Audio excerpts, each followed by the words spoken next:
Eren. You want them to think that you're strong? Exercise restraint.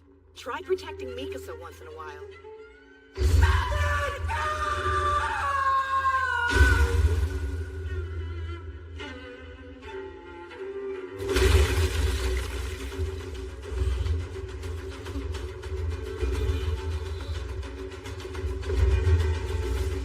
Hello everyone. Welcome back to Sansan, Best Anime Reaction. We've finally reached the final episode of Attack on Titan Season 2. Last episode set the stage with massive tension and unresolved conflicts, making this finale feel incredibly important. In this episode, I'm expecting emotional payoffs, intense action, and possibly new mysteries to set up the future seasons. Season 2 has been darker, more psychological, and full of shocking twists. I'm really excited and nervous to see how it all ends. Let's start episode 12 and finish this incredible season together.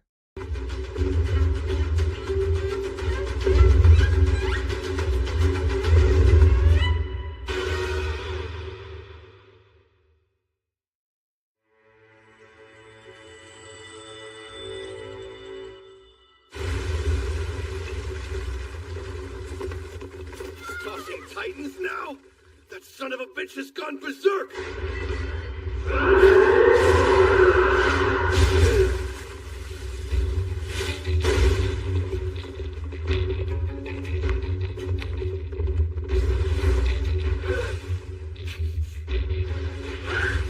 Commander Irvin, I had this all planned out. Why'd you have to go and screw it up?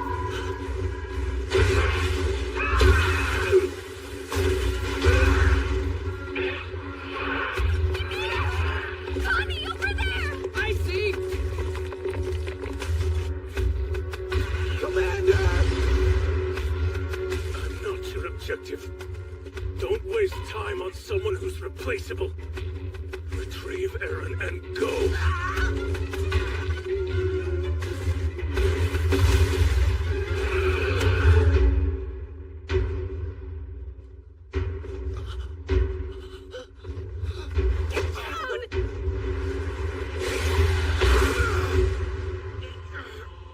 Are you insane?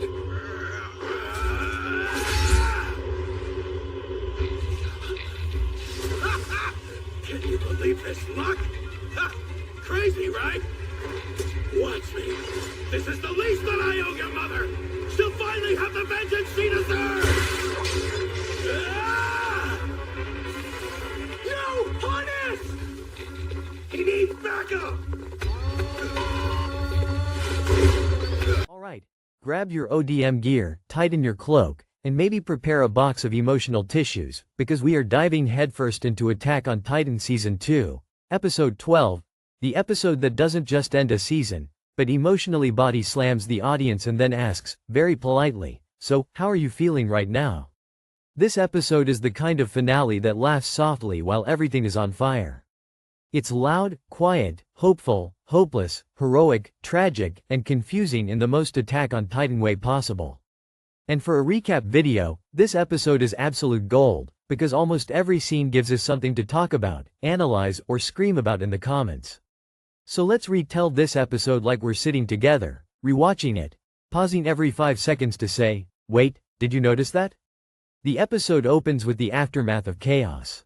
Not the explosive kind, not the flashy Titan on Titan wrestling match we might expect, but the heavy, suffocating quiet that comes after people realize they have lost something important. The scouts are battered, mentally and physically. The mission to rescue Eren didn't go as planned, didn't go cleanly, and definitely didn't go without consequences. The ground itself feels tired. And that tone matters because this episode isn't about winning. It's about surviving what happened and figuring out who you are afterward. We're dropped straight into the reality that the scouts have failed to retrieve Eren from Reiner and Bertholdt. That alone is a nightmare scenario. Eren isn't just a soldier. He's humanity's trump card, the walking question mark that might hold the key to everything. Losing him feels like losing the future. And the way the episode presents this failure is subtle. No dramatic speech, no screaming breakdowns, just exhausted faces and silence. That silence hits harder than any Titan roar. Hange and Erwin immediately shift into damage control mode. This is where the episode reminds us that Attack on Titan isn't just about action, it's about leadership under impossible pressure. Erwin, even while injured, is already thinking several steps ahead. He understands something crucial. Panic will kill more people than Titans ever could. The scouts need information, structure, and a reason to keep moving forward. At the same time, we're shown the emotional wreckage among the younger soldiers.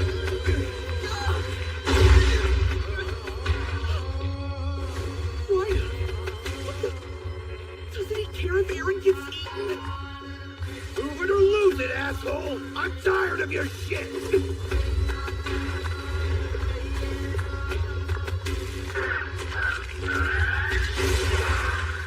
What are you doing? Honestly, hell if I know. Do I trust Rhina? Or gamble on the scouts and hope for the best? Suppose I actually manage to live through this. What good's another day on borrowed time? Life inside the walls will be a nightmare. That's a fact. This may be my only shot at bringing her over to the other side. I'm just one person. I can't protect her forever.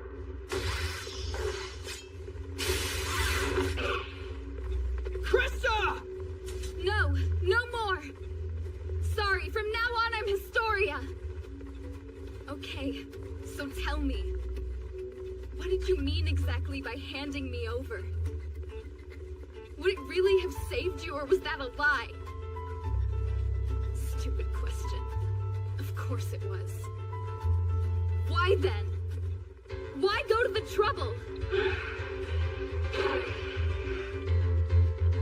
Was it me? You were trying to protect me again. Heads up! Listen to me. You need to take your own advice. You understand me? Stop putting yourself on the line. You need to live your own life. Live it with me. I never told you this before, but however bad things get, as long as we're together, I'm not afraid.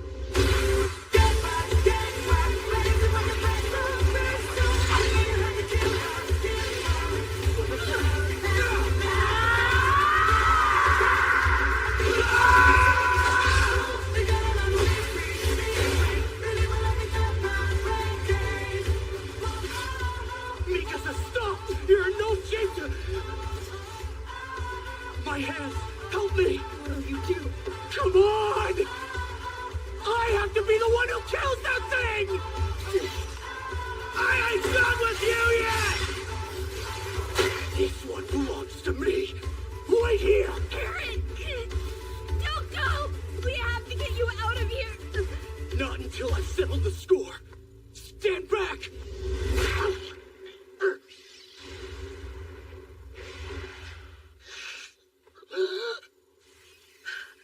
What? Mikasa, in particular, feels like she's standing at the edge of an emotional cliff. Eren has always been her anchor. When he's gone, her sense of direction fractures. What's fascinating here is that the episode doesn't let Mikasa be a simple, strong protector archetype. She's powerful, yes, but she's also deeply human. The way she looks around, as if expecting Eren to suddenly appear, hurts in a very quiet way. Meanwhile, the civilians are being evacuated again. Another wall, another retreat, another reminder that humanity is always moving backward, never forward. This repetition is important. It reinforces the idea that the war against Titans isn't progressing the way people were promised. Every evacuation feels like a betrayal of hope, and the people know it. They don't scream anymore, they just move. Then we get one of the most deceptively calm but emotionally loaded scenes of the episode. The conversation between Ymir and Historia. If earlier episodes planted the seeds of their bond, this episode lets those seeds bloom into something painfully clear. Ymir is different here. Quieter, more deliberate. She's not cracking jokes or acting wild. She knows something the others don't, and that knowledge is heavy.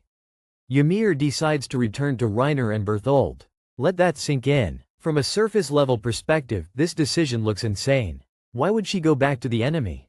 Why would she willingly walk into danger? But this episode does a brilliant job of framing Ymir's choice not as betrayal, but as sacrifice. Ymir understands the larger picture better than most characters at this point. She knows that Reiner and Bertholdt are not simply monsters wearing human faces. They are people with their own chains, their own orders, and their own impossible choices. More importantly, Ymir knows what Historia represents. Historia is royalty, even if she doesn't fully accept it yet. She's a symbol, a future pivot point for humanity. And Ymir, for all her sarcasm and selfish talk, has always been someone who protects what she believes in. In this episode, it becomes clear that Historia is that belief. The farewell between Ymir and Historia is one of the emotional cores of the episode. There's no dramatic confession, no long romantic monologue, but everything is there between.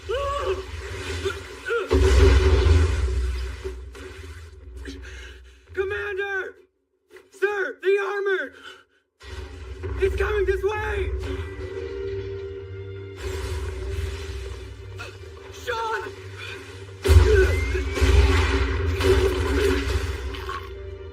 No! Oh God! Stay with me, Sean!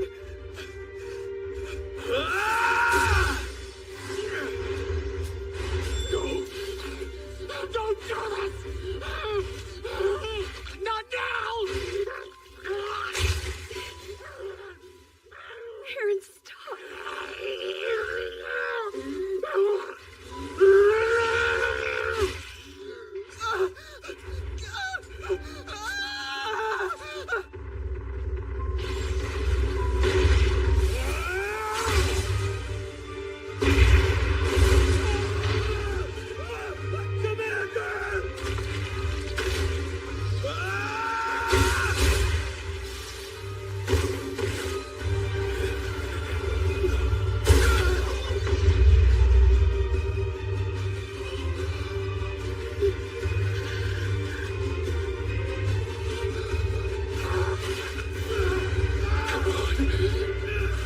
Transform, goddammit!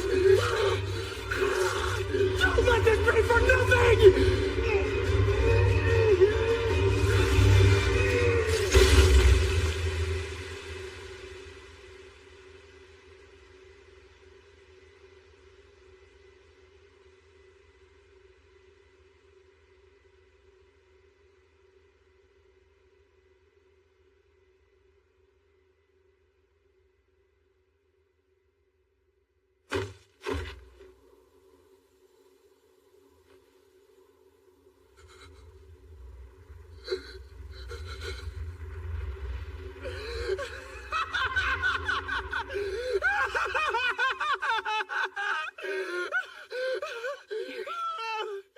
Look at you! You haven't grown up one goddamn bit! You're still as useless as you've ever been! Nothing's changed!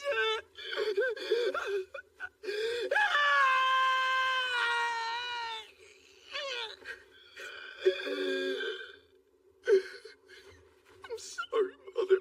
I still can't do anything. No matter how hard I try, I'm just a worthless little kid. Aaron.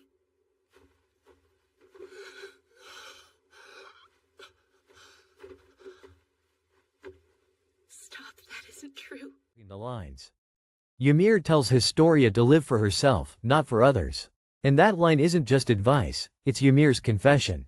She has lived her entire life reacting to the world, to guilt, to punishment, to survival. Historia, in Ymir's eyes, still has a chance to choose differently.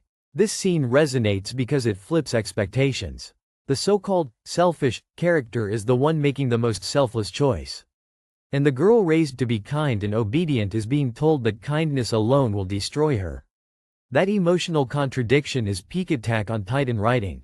As Ymir leaves, there's this lingering feeling that something irreversible has just happened. Not in a someone died way, but in a the world has shifted slightly off its axis way. The scouts lose another piece of certainty. Another ally. Another question mark is added to the ever-growing list of mysteries. From here, the episode transitions into its second major thematic focus, information. Not answers, but fragments. Erwin begins piecing together patterns, not with the clarity of a solved puzzle, but with the dread of realizing the puzzle is much larger than anyone imagined. The existence of Titan shifters, their ability to coordinate, their clear goal of capturing Eren, all of it points to a structured enemy. This isn't chaos, this is strategy, and that realization is terrifying. Because a strategic enemy implies planning, hierarchy, and an origin. It implies that Titans aren't just a natural disaster. They're a weapon, and weapons are wielded by someone. We then get to one of the most important emotional beats of the episode, Eren himself. He's physically present only briefly, but emotionally he looms over every scene. Eren's absence forces other characters to define themselves without him. Mikasa must confront the fact that she can't always save him. Armin must face his fear of being powerless without Eren's Titan strength. And the scouts as a whole must question whether relying on a single boy was ever a sustainable plan. The episode quietly asks a brutal question. What happens to humanity if Eren is gone forever? That question isn't answered, and that's the point. Attack on Titan thrives on unresolved dread. As the scouts regroup,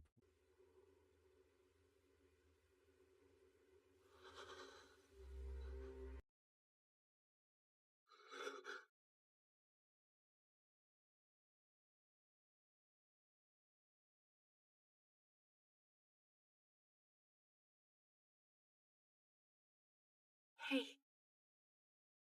Thank you. I've been meaning to tell you that.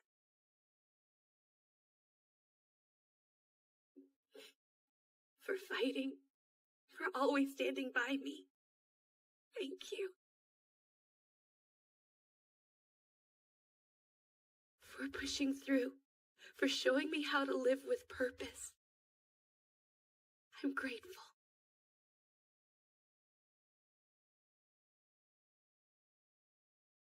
My scarf.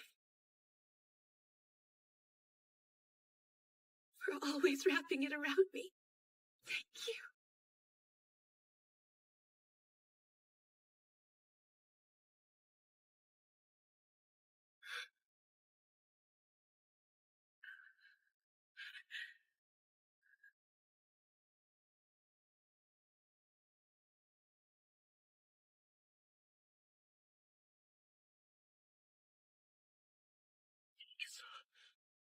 I will always wrap your scarf.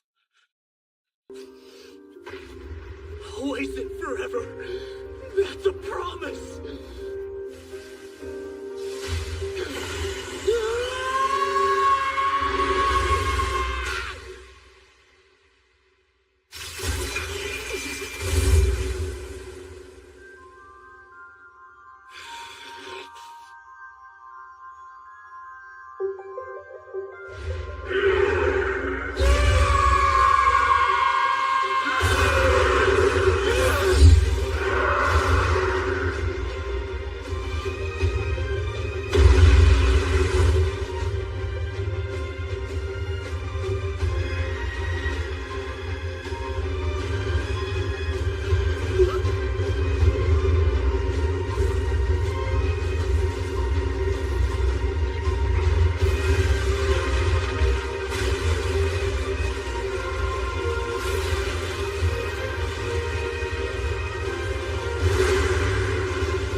Exhaustion turn into grim resolve.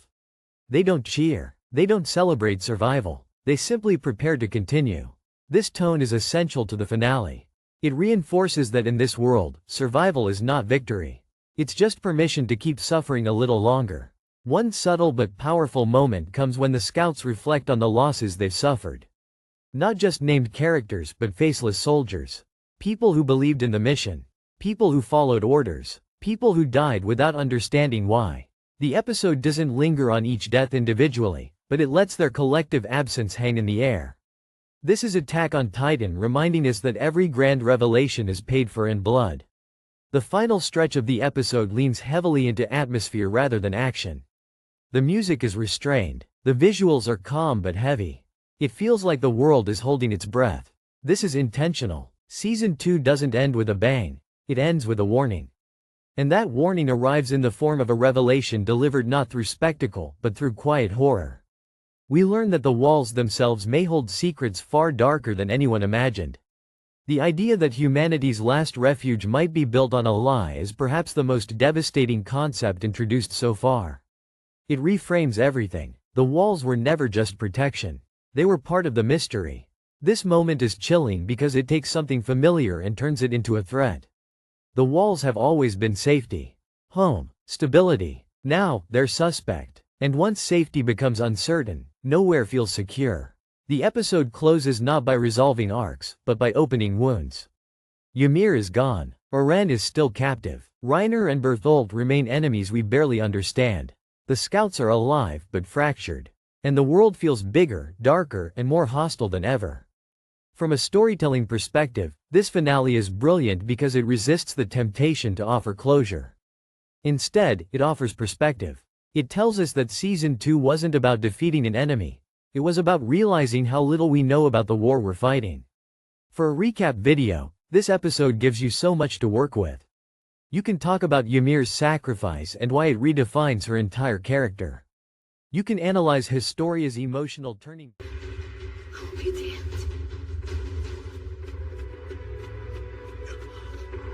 This isn't good. Why'd things have to be this way? Why'd the coordinate have to fall to him?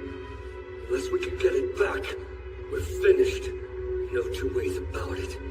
Of all the people in the world that power could have gone to, Eren is by far the worst. Get away from us! Rat bastards! I'll kill you where you stand!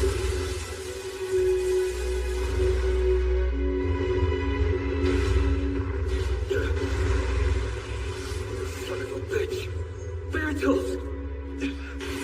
I can't protect him like this! What the hell is going on? Eren! Can you ride? Yeah. Then hurry! This may be our only window. Soldiers, retreat!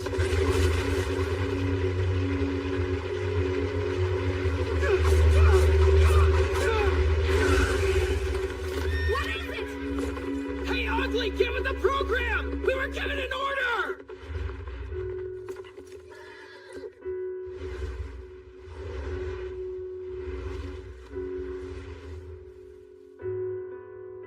Please forgive me.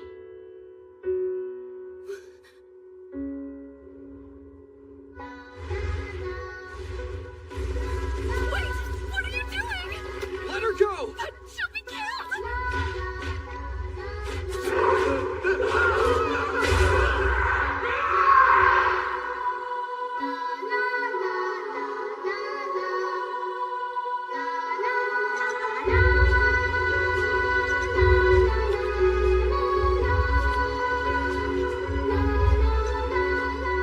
At the time, Ymir's decision to turn back puzzled me, though I suspected it had something to do with why the armored titan didn't give chase.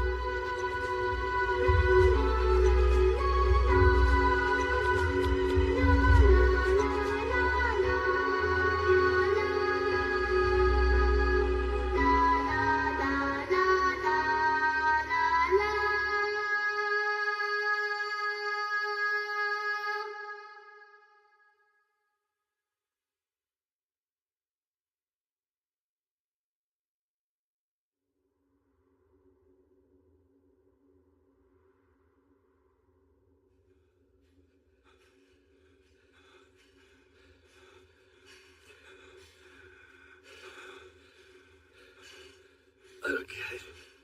What the hell possessed you to come back? Can't say, really. Probably wasn't the smartest thing. Seemed a little unfair. Point and how it sets her up for future growth. You can break down Erwin's leadership and why his calm is both inspiring and terrifying. You can even dive into the symbolism of the walls and how they represent false security. And most importantly, you can connect with the audience by acknowledging the shared feeling this episode leaves behind. Confusion mixed with awe. Because Season 2 doesn't end by answering questions. It ends by daring the audience to keep watching, knowing full well that the truth will hurt. Attack on Titan Season 2, Episode 12 isn't just an ending. It's a deep inhale before the storm. And if Season 1 taught us to fear the Titans, Season 2 teaches us to fear the truth. And honestly, that might be even scarier. One detail that often gets overshadowed by the big twists and shocking revelations in this episode is Mikasa's internal collapse after Eren is taken away. Not the loud, dramatic kind of breakdown that anime sometimes loves, but the quiet, almost invisible kind that is far more unsettling. Because for the first time since the story began, Mikasa Ackerman is forced to exist in a world where Eren is no longer within her reach. What makes this moment so powerful is how subtle it is. Mikasa doesn't scream. She doesn't cry uncontrollably. She doesn't fall to her knees begging the sky for answers. Instead, she goes silent. And in Attack on Titan, silence is often where the real horror lives. Throughout the series, Mikasa has always been defined by motion. She moves fast, strikes faster, and reacts instantly whenever Eren is in danger. Her entire identity has been built around one core instinct: protect Eren at all costs. That instinct has given her purpose, strength, and direction. But in this episode, that instinct suddenly has nowhere to go. Eren is gone. Not dead, not injured, but taken. Removed from her physical and emotional orbit. And that creates a terrifying void. There's a brief moment where Mikasa looks around the battlefield, not in panic, but in disbelief. Her eyes search not for enemies, but for reassurance. As if she's waiting for someone to say, "This is temporary. We'll get him back immediately." But no one says that. No one can promise anything. And in that silence, Mikasa realizes something she's never had. I sent you guys home empty-handed. Just think of me as a consolation prize. Are you serious? Look at it this way. If you hadn't come to bust up the wall, who knows when my nightmare would have ended. I owed quite a debt. This is me giving back what I took from you. At least somebody knows the shit you've been through. Even if it is only me. Yeah, well, thank you. Sorry. No worries. Being a goddess had its perks, while it lasted.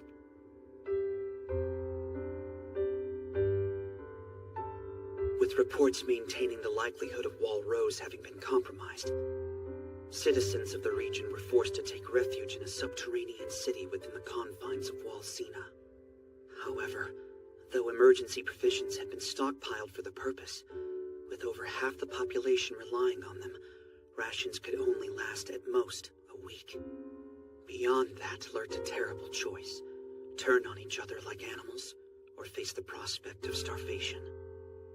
To avoid a humanitarian crisis of catastrophic proportions, within a week of the Titan onslaught, authorities declared Wall Rose secure.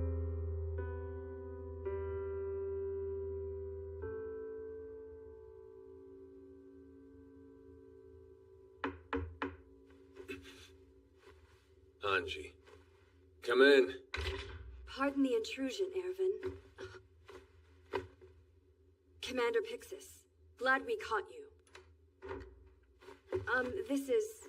State your name. Sir, Connie Springer, sir. 104th Cadet Corps. Connie here is originally from Ragako.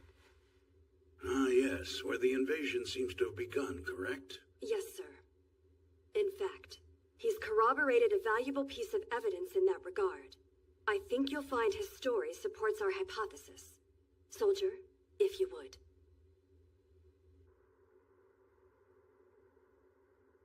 I allowed myself to be kidnapped. It's my fault. Because of me, the Scouts lost over half of their veteran contingent. All in a single rescue attempt. Still, though, there were no casualties on the way back. The Titans completely ignored us. They were too fixated on Rhina and the others. Sean and I, we mulled it over between us once we got back. me out. Suppose they acted that way because of you. Just a thought, of course. Had to fully confront before. She is not in control. This is devastating for her character. For Mikasa, strength has always equaled certainty. As long as she was strong enough, fast enough, decisive enough, she believed she could protect what mattered. Episode 12 quietly dismantles that belief. It shows her that even overwhelming strength can fail against systems, secrets, and enemies that operate on a scale far beyond individual power. Reiner and Bertholdt didn't just overpower the scouts physically, they outmaneuvered them strategically. And Mikasa, despite all her skill, couldn't stop that. What's even more heartbreaking is how Mikasa begins to emotionally withdraw afterward. She doesn't lash out at her comrades. She doesn't blame anyone openly. Instead, she internalizes the failure. You can almost feel the unspoken thought forming in her mind. If I were stronger, faster, smarter, Eren wouldn't be gone. That kind of thinking is dangerous, because it turns grief into self-punishment.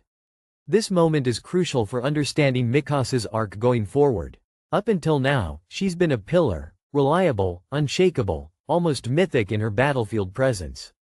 But episode 12 cracks that image just enough to remind us that she's still human. And that humanity is painful.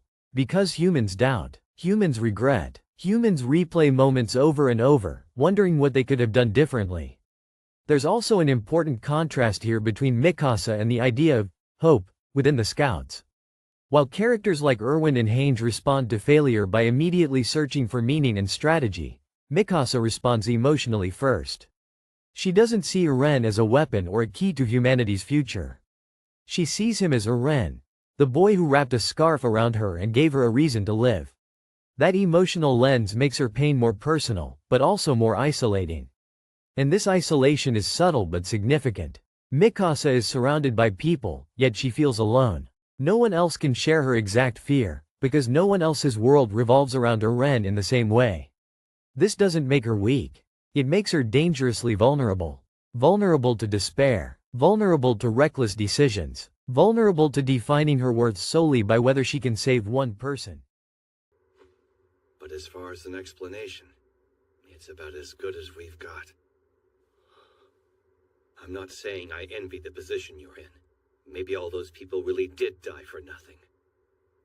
That all depends on you.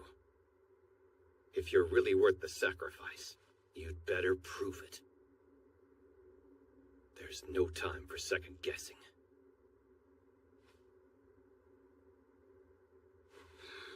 You're right. I have to be decisive. If this is real, if I can control Titans, I have to plug up Walmaria, then make Reiner answer for what he's done. People died for me. I have to earn what they gave. Come again? You're saying the Titans responsible for this were the citizens of Ragako? I see. So, in actuality, Titans are human beings. Well, we don't have proof yet. Great. Perfect. I've spent all this time, all this energy. And the things I've been carving through like carrion were people. Look, we don't know for certainty.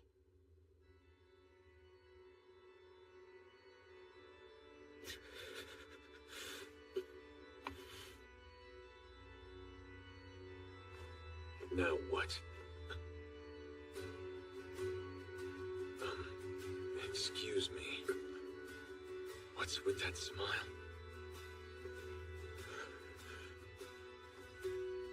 Oh, it's nothing. Just seems to me we've taken one more step toward the truth. Wow, one whole step, huh? At this pace, we'll run out of people before we actually reach it.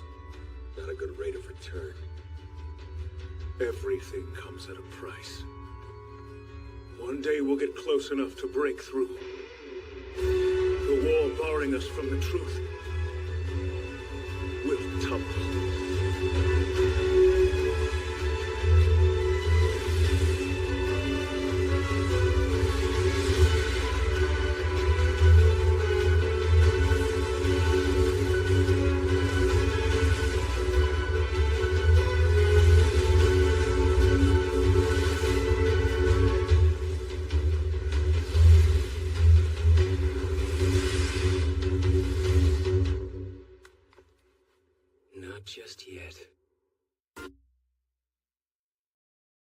Thank you so much for watching this video on General Sansan Anime. I really appreciate you spending your time here and sharing this anime journey with me. If you enjoyed this reaction, don't forget to hit the like button, subscribe to the channel, and turn on the notification bell so you won't miss any upcoming videos. Your support truly means a lot and helps the channel grow stronger every day. I'll be back very soon with more exciting reactions, emotional moments, and unforgettable anime scenes for all of us to experience together. Until next time, take care, keep enjoying anime, and I'll see you in the next video. Bye bye.